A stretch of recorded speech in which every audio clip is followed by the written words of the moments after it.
কে গো আপনি?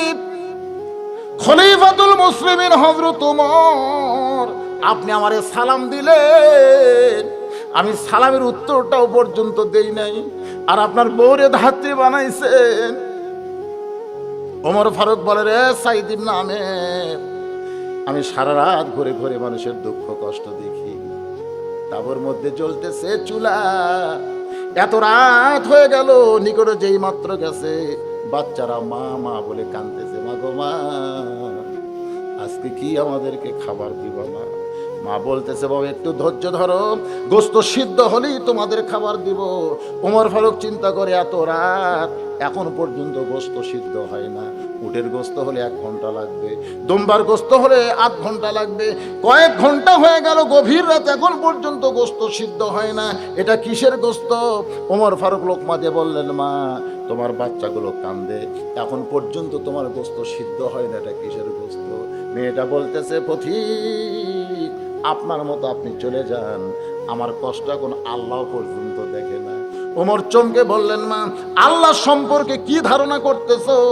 বলে, আল্লাহ সম্পর্কে ধারণা এই জন্যই করতেছি, আমার বাড়ি হলো ইয়ামিন দেশে, আমি শুনতে পাইলাম মদিনার খলিফা হযরত ওমর অত্যন্ত ভালো মানুষ, আমার এতিম বাচ্চাদের নিয়ে মদিনায় চলে আসলাম, কিন্তু এত মানুষের ভিড়, ওমরের কাছে আমি যাইতে পারলাম না, আজকে তাবু টাঙ্গাইছি, বাচ্চাদের নিয়ে কোনো মতে রাত পাড়ি দিব, আগামীকাল সকাল বেলায় ওমরের দরবারে যাব, কিন্তু গভীর রাত্রে আমার সন্তানগুলো খালি ক্ষুধার জ্বালায় মা মা বলে কান্দে, আমি সন্তানগুলোকে সান্ত্বনা দেওয়ার জন্যে পাতিলে পাথর আর পানি বসায় দিছি, নিচে আগুনের জাল দিয়ে আর বলি, সিদ্ধ হলেই তোমাদের খাবার দেব, আমার পাতিলের পাথর কখনো সিদ্ধ হবে না।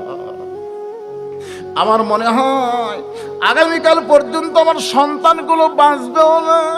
সঙ্গে সঙ্গে ওমর ফারুক বলে, মা তুমি একটু ধৈর্য ধরো মা।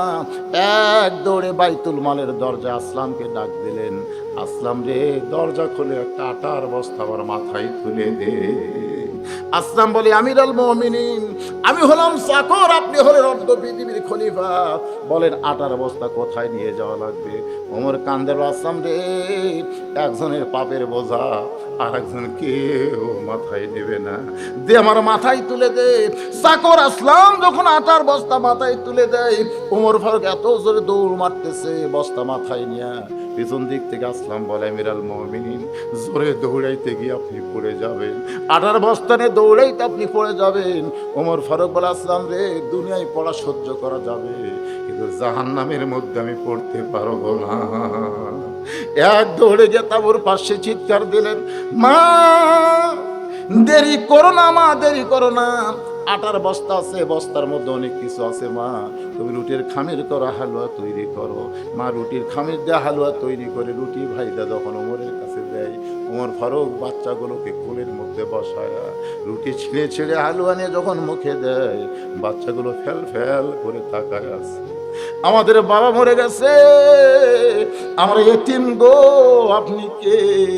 এই গভীর রাত্রে বাবার দরদ দিয়ে আমাদের বুকের মধ্যে উঠাইলে। মেয়েটা চিৎকার করে বলে, আল্লাহ, উমরে মদিনার খলিফা না বানাইয়া এই মানুষটার যদি মদিনার খলিফা বানাই দিতা, তাহলে তোমার মদিনা আল্লাহর জান্নাত হয়ে যেত।